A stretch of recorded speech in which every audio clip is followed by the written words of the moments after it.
Bom dia, gente. Hoje nós vamos estar falando um pouco, sobre a religião romana, sobre como Roma vai tratar a religião, o que é, a chamada paz romana, ou Pax Romana. Então, hoje nós estamos falando um pouco sobre Roma.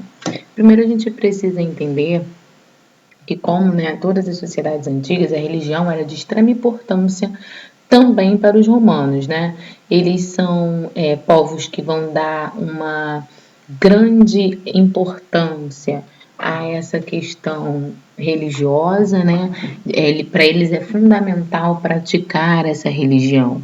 Então, essa sociedade ela vai se organizar através do que a gente chama de cultos públicos e cultos familiares, Eles acreditam também em vários deuses e essas divindades deviam-se de lares, Os ancestrais mortos das famílias, os parentes de espíritos protetores e etc. Essa relação entre as pessoas e as divindades ela era muito prática. Eles tinham que cumprir os rituais para deixar os espíritos felizes, para que com isso os espíritos concedessem a ele aquilo que eles queriam, aquilo que eles pediam. Já se eles fizessem algo para não deixar os espíritos bem, não deixar os espíritos felizes, esses espíritos se tornariam seres vingativos e aí dariam a eles castigos, tá? Eles eram extremamente supersticiosos e por isso eles resolviam e decidiam obedecer sempre essas tradições, para que não acontecesse nada fora do controle deles, Então, a relação pública, a religião, ela era praticada nos templos, onde haviam os sacerdotes que vão executar aí os rituais de adivinhação. Por que rituais de adivinhação? Porque eles acreditavam, às vezes, que as pessoas podiam desvendar certos mistérios, adivinhar como seria aí a vida dos seres humanos, tá? Então, a gente sabe que esses rituais de adivinhação, que eram os sacerdotes que faziam, determinavam várias decisões importantes. Então, aquilo que o sacerdote conseguia prever era o que eles colocavam em prática na sociedade, como, por exemplo, se haveria guerra, se haveria paz, se uma obra deveria ser iniciada ou não, Tudo teria que estar de acordo com os deuses. Nós tivemos, o que a gente chama de Pax Romana. Após derrotar o imperador Marco Antônio, Otávio abriu caminho para se tornar um dos homens mais poderosos de Roma, que iria, ter vários títulos, que por isso um dos títulos era Augusto e Imperador. Augusto, gente, ele tinha esse nome por ser caracterizado, por ter um significado divino, e Imperador, general vitorioso. Então a república chegava ao fim e nascia então um Império Romano. No Império Romano, esse imperador ele era visto como uma representação divina, tá? Como uma divindade que não poderia ser contrariada e que deveria obrigatoriamente ser seguida. Então, Otávio Augusto ficou conhecido, governou Roma de 27 a.C. até 14 a.C., em um período que era batizado de Pax Romana ou Paz Romana. Por que era dado esse nome? Porque esse período foi um período muito próspero, no qual não houveram batalhas diretas, no qual não houveram muitos conflitos, muitas mortes, no qual Roma começou a prosperar. Então, por isso ficou esse nome Pax Romana, tá? Augusto adotou medidas para centralizar as decisões, garantindo a uniformidade administrativa de todo o império. Assim como todo império, o poder estava centrado nele, e era ele quem determinava as reis.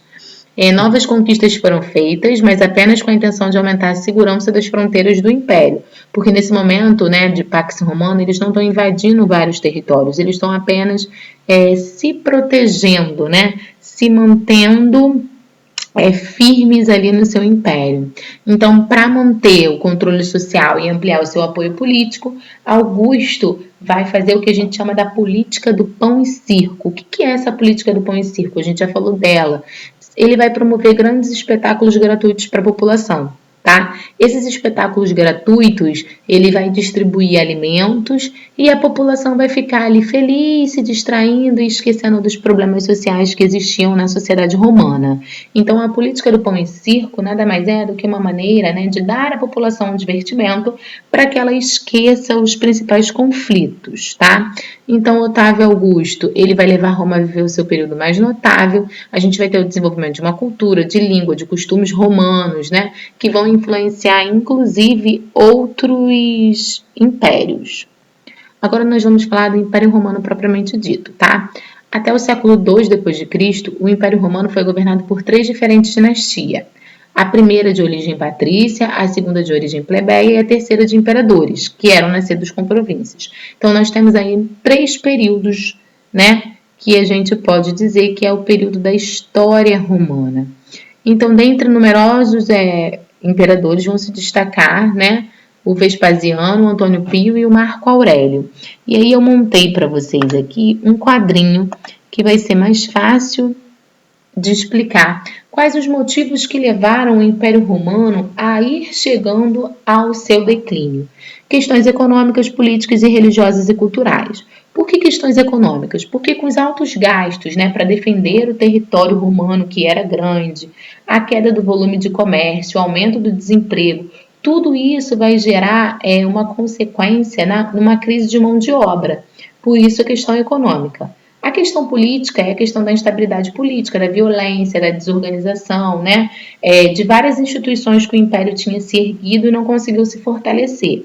As questões religiosas e culturais é porque desde o surgimento do cristianismo, essas tradições religiosas em Roma começaram a se abalar.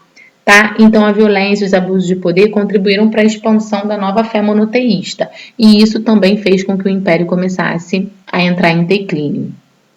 Então, os escravos, por exemplo, né, eles construíam diversas estradas, né?